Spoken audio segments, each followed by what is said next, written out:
over Holy Week and then Easter, we pondered the suffering of Jesus, his last messages, his attitudes and decisions as he moves into that set of events that lead to crucifixion. We see his physical suffering on the cross and something that Teresa of Lisieux calls a blooming as well, a sort of rose on an ugly stem. At Easter we consider the resurrection, and particularly Mary Magdalene at the tomb and her translation into the full understanding of the Christ, and Jesus' words to her. Jesus says,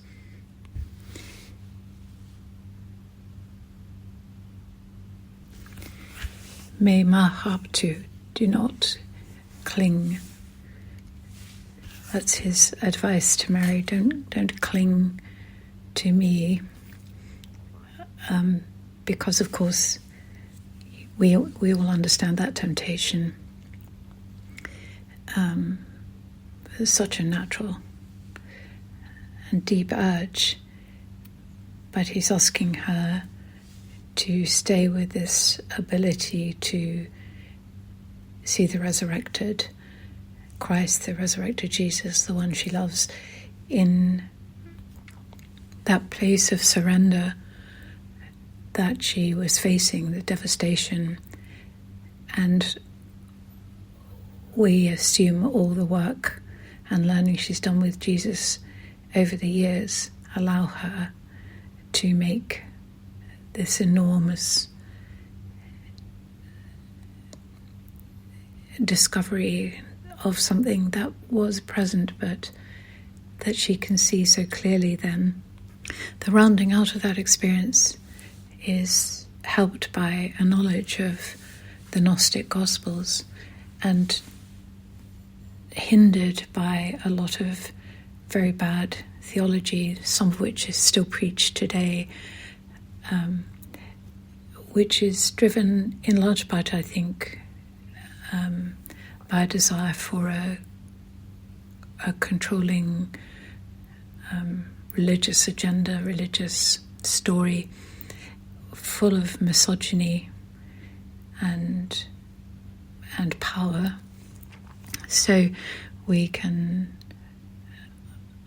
we really need to look very carefully when we look at these stories and look at the other material that was suppressed. We've done a bit of that. At Pentecost, which really means 50 days after the resurrection, Penta 50, the church celebrates a different thing, which is, on the one hand, the coming of the Spirit, and on another related thing, the sort of birth of the church. You can probably already sense that both of those foci are slightly off the topic, because even the account that we read of the disciples full of joy and exuberance out in the street where people think they've been drinking, their behaviour is so elated.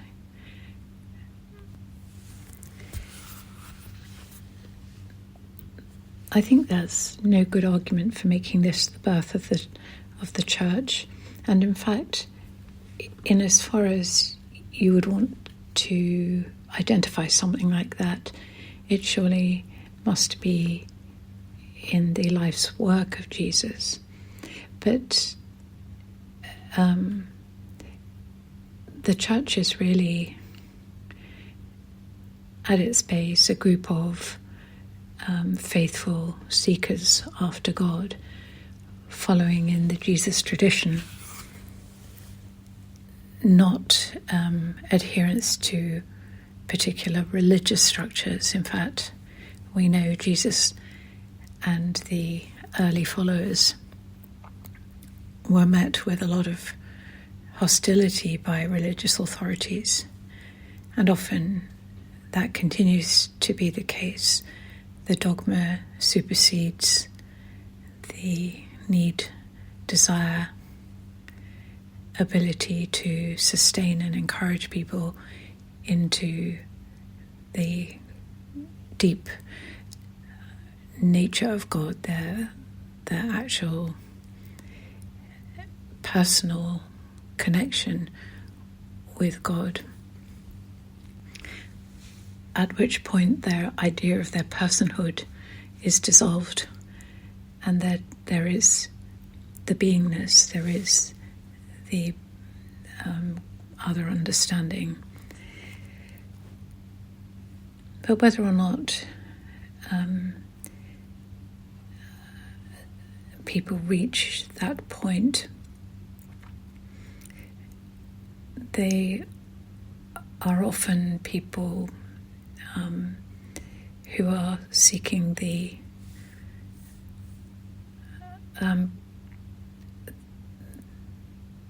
their true nature, the presence of God, the deeper understanding, the somehow getting to grips with life, and particularly that is manifest in the experience of life being rather full of suffering, or the experience of a sort of gnawing anxiety inside, inability to ever get to the place where you can fully rest. And although religion comes in for bad press and is certainly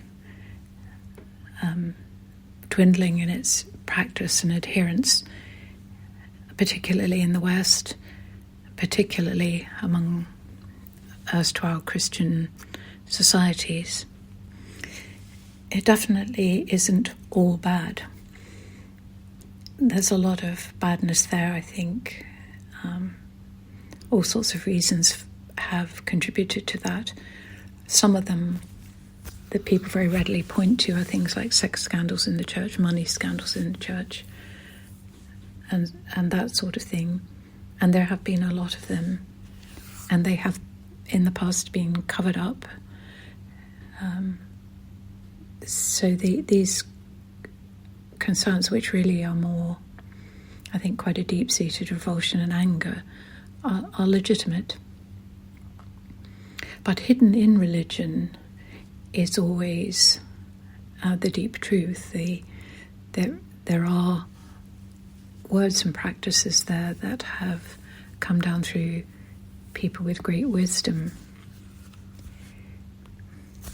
You see this in a solemn high mass with a lot of silence, candlelight, ritual which takes the form almost of dance, but it's very sacred. Incense, and so on, which allows people who are not offended by that, but rather are, find themselves able to let go and release into it. It can literally, like a wave on the shore, bring you in to that place, just naturally bring you in, and it becomes very precious to people and is a form of instruction, or perhaps deep practice, we could say, in exactly a similar way as regular meditation is. And then you look around the church, and there are charismatic churches with a lot of singing and music, a lot of quite fiery and inspirational rhetoric, and it can do the same thing. It can be a lovely wave that brings people in because they, at some point, allow themselves to be brought and stop fighting against it and just go with it. In other places, people find this in acts of service, in very, very simple religious practice, in repeated acts that, like you get in religious houses, but also in very simple prayer groups like the Quakers or the Mennonites. And again, if you can relax the desire to control or push against, you can allow that what is in there that is deeply good to wash you into the shore. So it's not that religion is bad and different formulations are worse than others, which is often an argument Christians like to have, or get very hung up on doctrinaire attitudes towards gender and sex and money and the way you live your life. That can even go down to the way you dress or the number of children you have, or that sort of thing. These things are arbitrary, and they're not the wave that I was talking about. They don't really, and never can. That's a force of conformity. I'm talking about those aspects of religion where the focus is absolutely on God.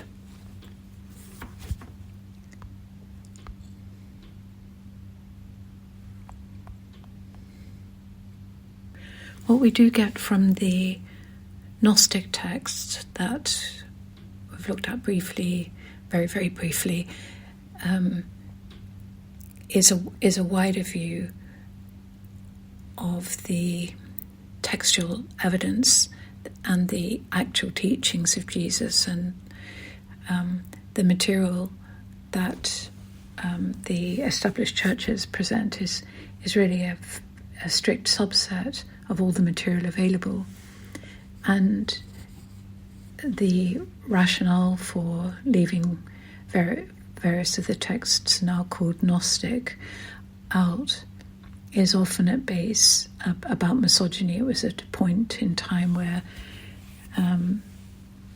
the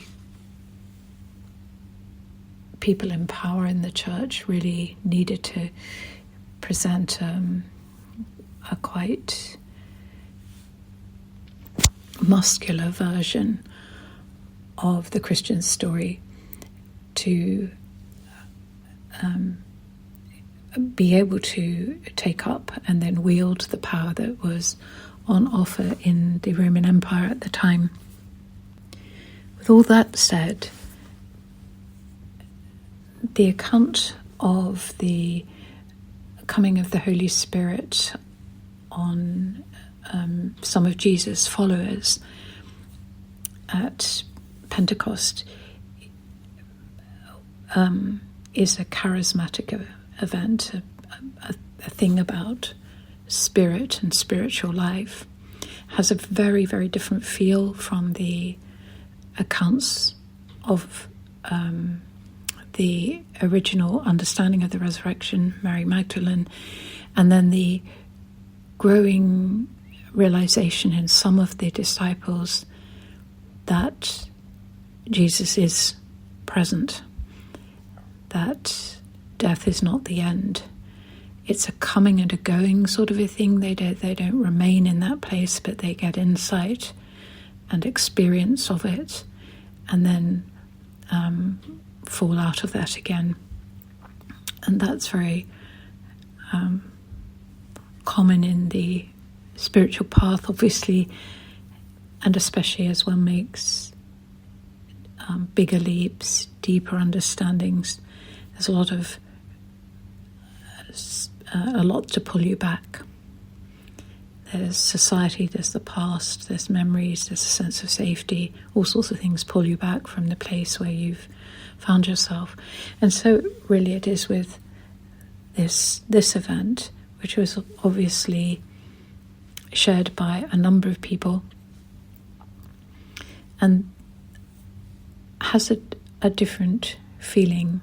These two are people who've been on a spiritual path. These two are people who follow Jesus around, often with strange and conflicting ideas about what he should do, often argued with him, questioned him, felt let down by him. But ultimately loved him.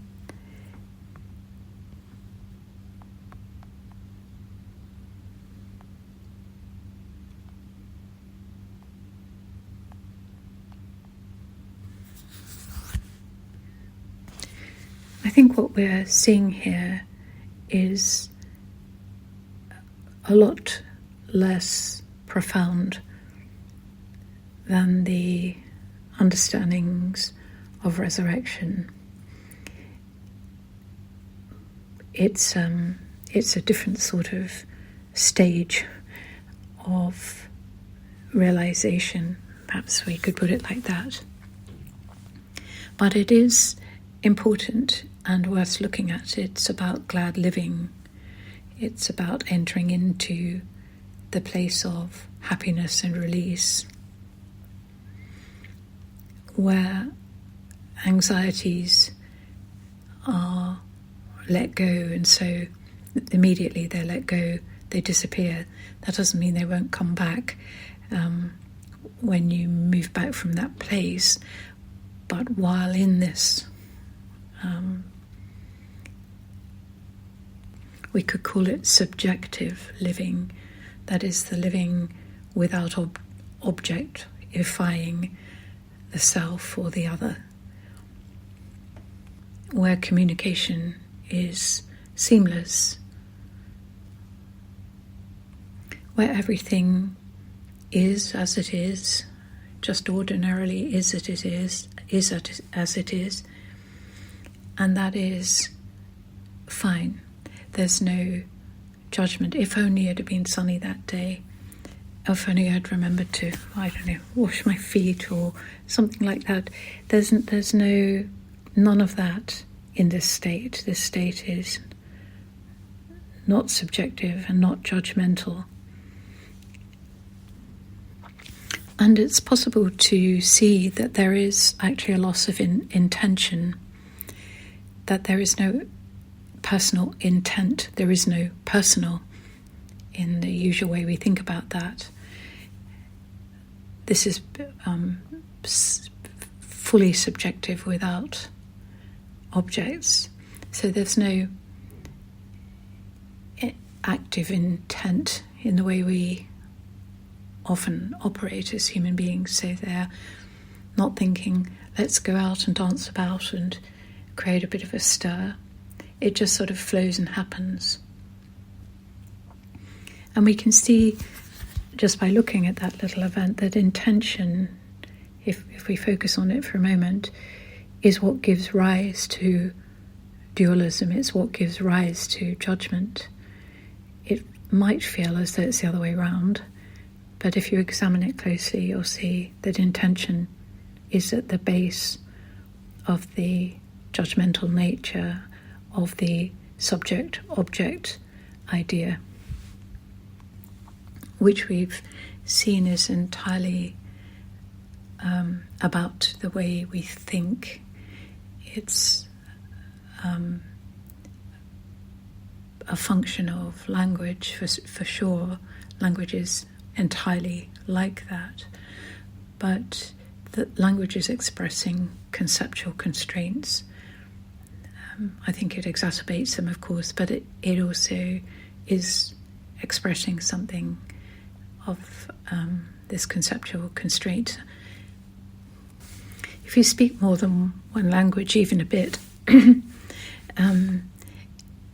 or if you read poetry, you'll know that words and language and construction of language and grammar rules and all of these things that are a part of the language human speaking world actually in fact are differently constructed in different languages and differently used by poets purposefully to broaden that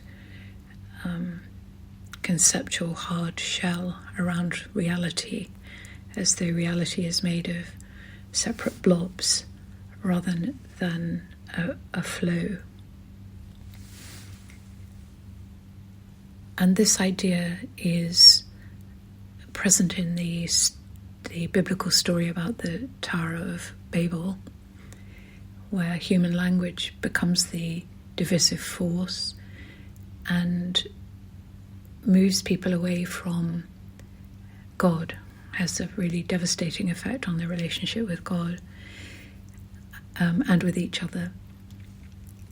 And in today's reflection around the Pentecost story, we see the exact opposite, the coming together of different languages and the understanding across boundaries without judgment.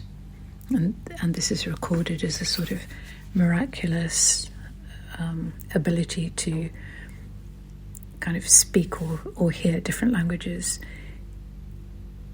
We could perhaps talk about it at a more fundamental level, an ability to be human together without being human separate.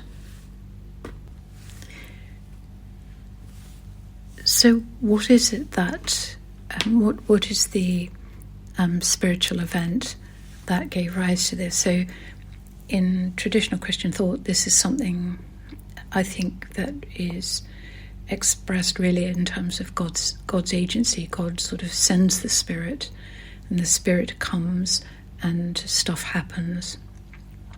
It's not a sustainable story, quite a nice story, but it's not sustainable because the Spirit is moving over the face of the deep at the beginning. There's always been a Spirit, so and there's always been a spiritual life, and it always connects with that part of the person that just is, the I am. But this experience of the spiritual movement is obviously out of the ordinary. And it is a reflection of that you can see in yourself probably, and in other people at other times. It's a description of one of the